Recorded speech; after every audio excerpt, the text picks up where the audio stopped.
बाबा साहब डॉक्टर भीमराव अंबेडकर के चरणों में सत नमन करते हुए मेरे सामने विराजमान मेरे बड़े बुजुर्ग, मेरे गांव से पधारे हुए लोग और मातृशक्ति, हरसोरा में मुझे बुलाने के लिए इतना प्रेम, इतना सम्मान, इतना स्नेह, इतना आशीर्वाद देने के लिए आपका बहुत बहुत धन्यवाद। हाथ जोड़ के धन्यवाद। देखिए, मैं हरसोरा में जब बच्चा था तब आता था अपनी माँ के साथ, अपनी दादी के साथ, लेकिन अभी तो शायद मुझे 10-15 साल हो गए हैं, क्योंकि बच्चे होते हैं तो पढ़ाई वो छोटी क्लासों में होती है तो छुट्टियों का डर नहीं होता, तो आ जाते हैं।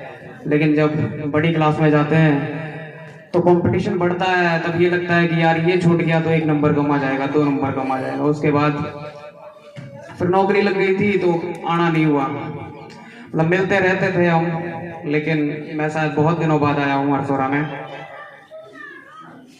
मैं थोड़ा सा अपने बारे में बता दूं, लोग जानते ही होंगे वैसे तो।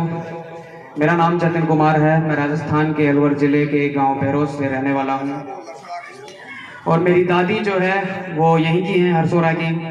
तो मेरे पापा के मामा हैं यहाँ पे। मतलब मेरी पहली से 8वीं कक्षा तक की पढ़ाई मेरे गांव में ही हुई है, बहरोज में हुई है, और 9वीं 10वीं मैंने खैरथल से किया है, आदर्श विद्या मंदिर स्कूल से। 11th 12th मैंने बायोलॉजी सब्जेक्ट से किया है, गुरु कृपा करियर इंस्टीट्यूट अलवर से। इसके बाद मैंने बीएससी किया है केमिस्ट्री ऑनर्स में आरआर कॉलेज अलवर से, और बीएससी करने के बाद मेरी 2017 में भारतीय खाद्य निगम एफसीआई में नौकरी लग गई थी। एफसीआई में मैंने एज एन असिस्टेंट 5 साल काम किया है, 2017 से 2022 तक। इसी दौरान मैंने नॉन कॉलेज से मत्स्य यूनिवर्सिटी अलवर से ही एमए किया ज्योग्राफी से। 2022 तक मैंने नौकरी की। 2022 में मैंने यूपीएससी का अपना अटेम्प्ट दिया। कोविड के टाइम मुझे ये महसूस हुआ कि यार देख, मतलब नौकरी ठीक थी एफसीआई में, मैं हर मंच से यही कहता हूँ, नौकरी अच्छी थी एफसीआई की, मुझे कोई दिक्कत नहीं थी, लेकिन मुझे एफसीआई से रिटायर नहीं होना था। एफसीआई में बहुत अच्छी सुख सुविधाएं थी, बहुत अच्छा सैलरी थी, बहुत अच्छा था सब कुछ, लेकिन घर वाले भी ये चाहते थे, बाबा का भी ये सपना था, और भाई भी ये चाहते थे कि कुछ अच्छा करना चाहिए, क्योंकि मेरी जो पढ़ाई हुई है, मैंने अच्छे नंबर हमेशा से प्राप्त किए हैं, तो लगता था, घर वालों को भरोसा था कि ये कर लेगा। फिर मेरा भी मन किया कि यार जब मुझ में है, जब मुझ में भगवान ने इतनी ताकत दी है, इतनी नॉलेज दी है, इतना दिमाग दिया है, तो एक बार यूज कर लेना चाहिए। 2021 में मैंने सोचा कि हम तैयारी करेंगे। 2022 के स्टार्टिंग से मैंने तैयारी स्टार्ट करी। 2022 का अटेम्प्ट दिया यूपीएससी का, मैं 5 नंबर से प्रीलिम्स में फेल हो गया। और जैसा हर बच्चे के साथ होता है, कोई फेल हो जाए तो वो बहुत ज्यादा निराश हो जाता है, मैं भी निराश हो गया था। मेरा भी दिमाग ऐसे करने लग गया था कि यार क्या करना है यूपीएससी करके, कोई अच्छी खासी नौकरी कर लेते हैं और कुछ कर लेते हैं। लेकिन तब मेरे भाई ने मुझे बहुत सपोर्ट किया कि यार देख, 5-6 महीने तो हुए हैं अभी तैयारी करते हुए, लोग तो 5-5, 6-6 साल निकाल देते हैं। तैयारी कर, एक बार और कोशिश कर, नौकरी छोड़ के कोशिश कर। देखिए, मैं हर जगह एक चीज कहता हूँ कि यार हमारे गांव में ना नौकरी लगना बहुत बड़ी चीज होती है। कोई कांस्टेबल लग जाए राजस्थान पुलिस, दिल्ली पुलिस में, कोई ग्रुप डी में लग जाए, तो मतलब आप समझ सकते हैं उसकी इज्जत 7वें आसमान पे होती है।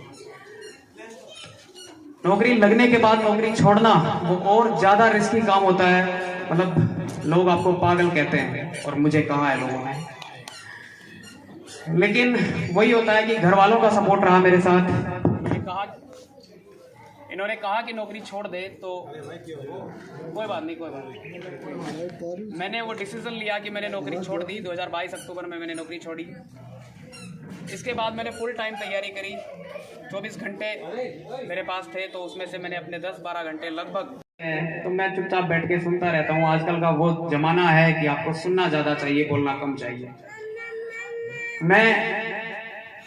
अच्छा, एक जो नॉर्मल चीजें होती हैं बच्चों के बीच में, जो पढ़ाई करते हैं, जो कंपटीशन की तैयारी कर रहे हैं, नॉर्मल होता है। देखो, मेरे पापा ने भी मुझसे कहा था, मैं झूठ नहीं बोल रहा हूँ, मेरे पापा ने कहा था कि यार दिल्ली चला जा, यूपीएससी दिल्ली से निकलेगा।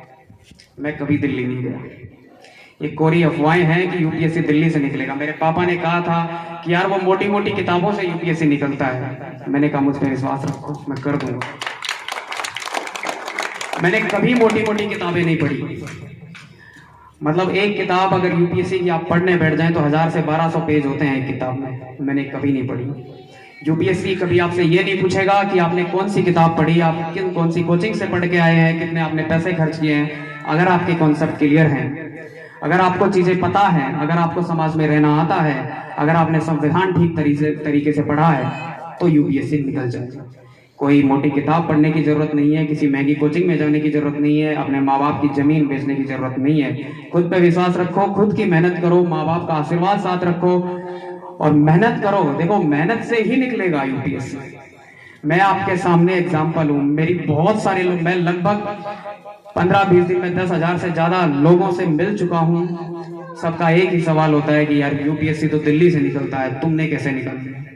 मतलब लोग विश्वास नहीं करते कि मैं जो बोलता हूँ वो सच ही बोल रहा हूँ कि यार ऐसे थोड़ी होता होगा।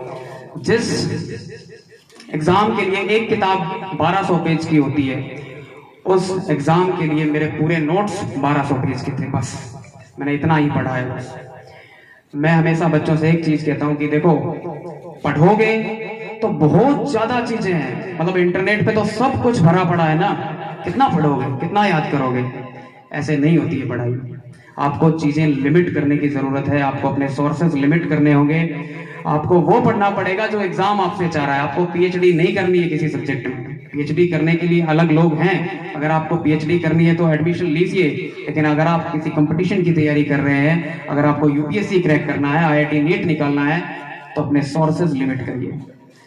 मतलब आप देखिए कि बहुत सारे बच्चे मार्केट में कोई भी नई किताब आई तो कहेंगे नहीं यार वो तो ये पढ़ रहा है। अब वो ये पढ़ रहा है इसका मतलब ये नहीं है कि तुम भी वही लेके बैठ जाओगे। वो पढ़ रहा है, ये उसकी, वो जो पढ़े वो खुद जाने ना। मैं क्यों पढ़ूं वो किताब? मैं केवल उतना पढ़ूंगा जितना मुझसे एग्जाम में पूछा जाएगा। मैं केवल उतना पढ़ूंगा जिससे मेरा सिलेक्शन हो जाए। देखिए शिक्षा को मैं उस तरह से भी नहीं तोलता हूँ। कभी मैंने देखा भी नहीं है कभी शिक्षा को उस तरीके से कि मेरी नौकरी लग गई और मेरा नॉलेज खत्म, मेरी शिक्षा खत्म, मैंने तो पढ़ लिया बस। मैं उस तरीके से नहीं देखता हूँ शिक्षा को। मैं एक एग्जांपल हमेशा देता हूँ कि अगर आपने एमए कर लिया, मान लो आपने पीएचडी कर ली, आपने डॉक्टरेट ले लिया और आप किसी कुर्सी पर बैठे हैं, आपके दादाजी ही आ गए मान लो, और आप उस कुर्सी पर से नहीं उठे, तो आपकी शिक्षा किसी काम की नहीं। आपकी शिक्षा किसी काम की नहीं है। आपने चाहे आप डॉक्टर बन गए, आपने पीएचडी कर ली, आप किसी काम के नहीं है। आप अगर अनपढ़ भी हैं, अपने बुजुर्गों का सम्मान कर रहे हैं, अपने माता पिता का सम्मान कर रहे हैं, बहुत है यार वो। तो मैं सबसे एक ही चीज कहना चाहूंगा, देखो अपने सोर्सेस को लिमिट कर दो, खुद के नोट्स बनाओ, पढ़ाई करो, रिवीजन करो। बस रिवीजन करो। किसी ये मुझसे कई बार लोगों ने पूछा है कि यार आपके नोट्स दे दो,